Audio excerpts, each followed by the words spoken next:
दोस्तों आज हम बात करेंगे दुनिया की सबसे ख़तरनाक और तवज्जो तलब रूस और यूक्रेन की जंग की जो 2014 से जारी है मगर फरवरी 2022 में एक नए मोड़ पर पहुंच गई। ये जंग सिर्फ दो मुल्कों की लड़ाई नहीं है बल्कि पूरी दुनिया की माशी, सियासी और जोग्राफियाई सलामती को मुतासिर कर रही है। जबकि रूस ने 24 फरवरी 2022 को यूक्रेन पर मुकम्मल हमला किया था जिसका मकसद यूक्रेन को गैर जानिबदार बनाना और नेटो के असर को ख़त्म करना बताया गया था, मगर यूक्रेन के बहादुर फौज और अवाम ने हर महाज पर मुज़ाहमत की और आज ये जंग अपने इंतहाई खूनख्वार मरहले में पहुंच चुकी है। दोस्तों अब तक रूस ने मशरकी यूक्रेन के इलाके जैसे डोंबास, लुहांस्क, खैरसून और ज़पोरिसा के कई हिस्सों पर कब्जा कर लिया है, मगर यूक्रेन ने 2023 में एक बड़ा जवाबी हमला शुरू किया था जिसमें खार्कियून और खैरसून के कुछ इलाके वापस ले लिए गए थे। जबकि नए वाक़यात में ड्रोन हमलों की बढ़ती हुई तादाद शामिल हैं, जहाँ यूक्रेन ने रूसी फौजियों के अलावा मॉस्को और क्रीमिया तक में अपने अहदाफ को निशाना बनाया है।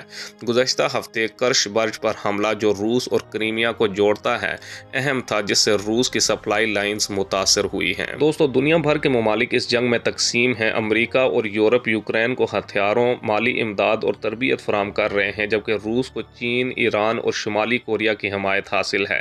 माशी तौर पर रूस पर शदीद पाबंदियाँ लगाई गई हैं जिससे यूरोप में गैस और तेल के बहरान ने जन्म लिया है, जबकि दूसरी तरफ यूक्रेन की गंदम की बरामदात में कमी ने अफ्रीका और एशिया में खुराक के बहरान को बढ़ा दिया है। हाल ही में रूस ने ब्लैक सी ग्रीन डील को ख़त्म कर दिया जिससे यूक्रेन की गंदम की तरसील रोक दी गई और आलमी कीमतें आसमान को छू रही हैं। दोस्तों इस जंग का सबसे बड़ा नुकसान आम शहरियों को हुआ है। अक़वाम मुत्तहिदा के मुताबिक 18,000 से ज़ायद शहरी हलाक हो चुके हैं, जबकि 1 करोड़ से ज़्यादा अफराद बेघर हुए हैं। मारिपोल, पूजा और खारिक्यून जैसे शहरों में होने वाले कत्लेआम और बमबारी ने पूरी दुनिया को हिला कर रख दिया है। इसके अलावा रूसी फ़ौजों पर जंगी जराइम के इल्ज़ामात लगाए गए हैं जिनमें शहरियों को हदफ बनाना और जिनसी तशद्दुद शामिल है, जबकि यूक्रेन की 40% से ज़्यादा इंफ्रास्ट्रक्चर को तबाह कर दिया गया है जिसमें स्कूल, हस्पताल और पावर प्लांट्स शामिल हैं।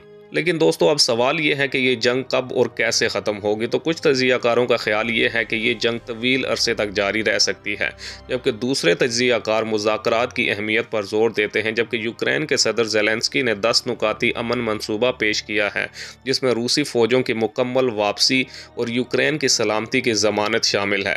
जबकि दूसरी तरफ रूस के सदर पुतिन यूक्रेन के गैर जानिबदार हैसियत और क्रीमिया पर अपना कंट्रोल चाहते हैं।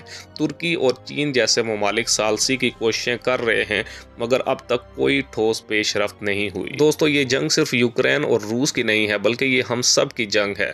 आलमी मईशत, तवानाई और इंसानी हकूक पर इसके असरात हमारी रोज़मर्रा ज़िंदगी को मुतासिर कर रहे हैं। हमें चाहिए कि इस अलमिये को समझें, मुतासरीन के लिए आवाज़ उठाएं और अमन की कोशिशों का हिस्सा बने। अगर आपको ये वीडियो मालूमाती लगी हो तो लाइक करें, चैनल को सब्सक्राइब करें और बेल आइकन को दबाएं ताकि हम ऐसी ही अहम खबरें आप तक पहुंचाते रहें। अगली वीडियो तक के लिए अल्लाह हाफिज़।